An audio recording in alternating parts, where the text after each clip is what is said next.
Salutations, fellow hobbyists. Yes, you are a hobbyist. And I am Toyama23, and welcome to episode 2 of my bite-sized tutorial series where I guide you through building your Gundam plastic model, as we hobbyists call Gunpla.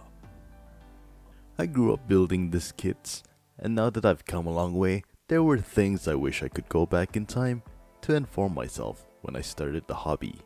And one of them is to make sure to have these top 5 basic tools to build Gunpla. When I started the hobby, this was my only tool. I'm sure you expert builders watching this video cringe at the sight of that. I know. What was I thinking? No doubt you're eager to build as your runners are drying up from what we did in episode 1 of this series. But before we build, let's be sure we have the right tools. Number 1, the box. Now don't throw them away. I use them to collect the excess from the runners as you clip them off. And when you're done, use them to store your kits. Watch this video in the link later and you'll have more space for Gunpla. They're also great to keep the pieces from falling off the table. Because sometimes the instruction makes you build more than one thing, so it's a great place to store pieces while you work on another piece. And those legs, they walk away sometimes, right? Number 2, a heavy-duty nipper. Right here I have a cheap wire cutters that I bought from a hobby store. Later, I found the same wire cutters in a hardware store for half the price.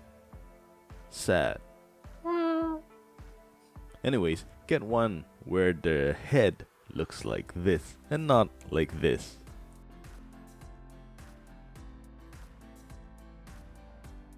See the difference? Another name other hobbyists use for these are side cutters or clippers.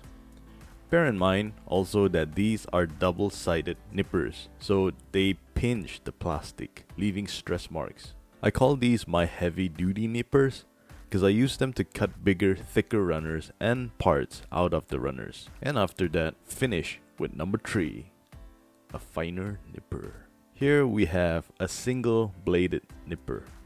One side cuts and the other side pushes the piece into the blade, leaving a clean finish.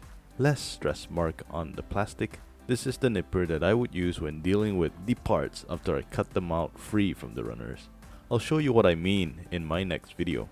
Most of the famous nippers are single-bladed nippers, namely the God Hands. Also, not all branded nippers are single-bladed, so make sure you know what you're getting into. Using them on thicker runners will blunt them, even though some ads show this. They are sharp, but they can break easily if you're not careful. Now that's why I highly recommend 2 types of nippers in your toolbox. One to cut the parts free, and the other to remove the nubs. Number 4, hobby knife. Sometimes kits have excess flash or mold lines on them, or you need to shave a bit of the excess from after using your single-bladed nippers to finish.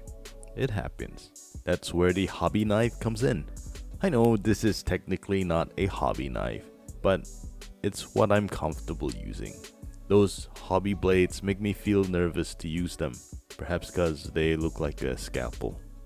If you're comfortable using them, more power to you. I highly recommend getting those over these. This is just my thing. Number 5, sanding sponge. I love these and recommend it over sanding papers any day. They're easy to hold, and being flexible means they're gentle on the pieces. They are also cheap. Sometimes, even with the nippers and hobby knife, it leaves a little mark that needs the sanding sponge to give it a smooth finish, and the other side to give it a shine. They're also great for getting rid of seam lines after fusing parts together, but that's more advanced stuff, so don't worry about it. You'll also want one of these because they're great for rounded edges where the blades can't reach. I'm not sure of the grit number because this thing doesn't say.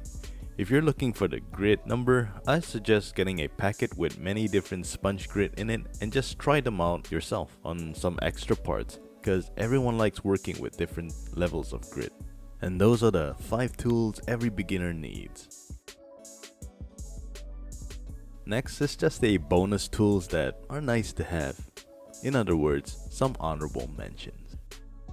Part separator, because we make mistakes and these works great to pry the parts apart.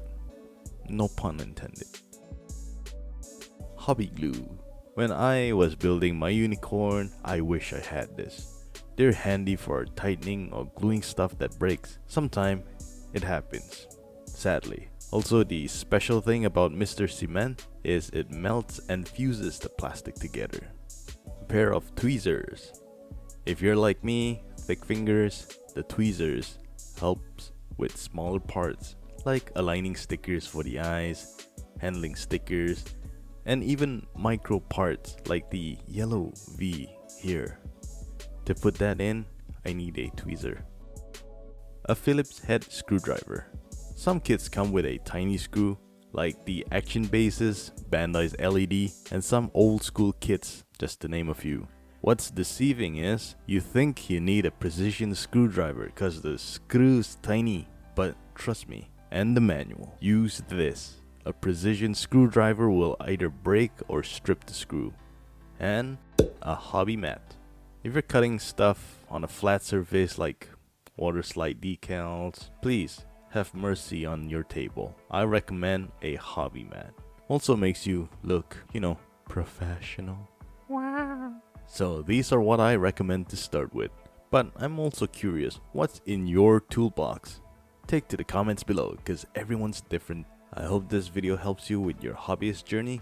Give this video a like so that I know it did. Speaking of journey, check out tubebuddy. That's what I use to help this channel grow. Also, please subscribe to the channel to not miss out on episode 3, where I demonstrate how to use these 5 tools and read the manual.